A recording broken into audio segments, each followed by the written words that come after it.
რატომ დაიწყო თურქეთში საპროტესტო აქციები? ევრო გადამოწმება. თურქეთში ბოლო 10 წლის განმავლობაში ყველაზე მასშტაბურ საპროტესტო აქციებში 10,000-ობით ადამიანი მონაწილეობს.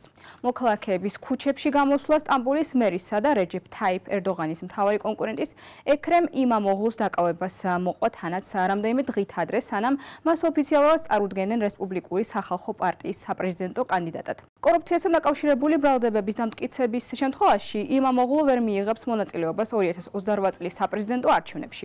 ასევე გაუქმებულია მისი უნივერსიტეტის დიპლომი, რაც თურქეთის საპრეზიდენტო არჩევნებში მონაწილეობისთვის ერთ-ერთ წინაპირობას წარმოადგენს.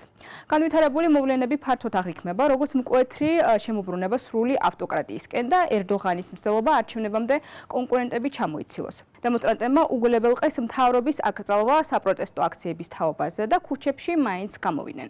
ონლაინ გამოცემა T24-ის მიერ გავრცელებულ ამ ვიდეოში ნაჩვენებია სპეცრაზმელი, რომელიც მომიტინგეებს აკავებს.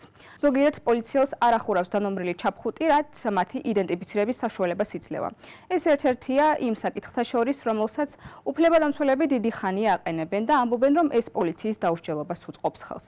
განვითარებულმა მოვლენებმა ონლაინ დეზინფორმაციის ტალღაც გამოიწვია. ფართოდ გავრცელებულ ამ ვიდეოში, რომელიც თითქოს და იმამოღლუს დაპატიმრების წინააღმდეგ გამართულ დემონსტრაციას ასახავს, სინამდვილეში ნაჩვენებია გასული წლის სექტემბერში რომის პაპის ვიზიტი აღმოსავლეთ ტიმორში. სხვა ვიდეოებში კი ჩანს იმამოღლის პარტიის თავმჯდომარე ოზგიურ ოზელი, რომელიც თითქოს და მომიტინგეებს პოლიციასთან შეტაკებებისკენ მოუწოდებს. ჩვენ გადავამოწმეთ ოზელის გამოსვლა და აღმოვაჩინეთ, რომ მისი სიტყვები განგები იყო არასწორად დამონტაჟებული და კონტექსტიდან იყო ამოგლეჯილი.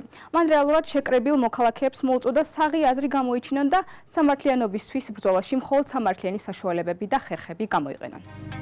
ევრო გადამოწმება.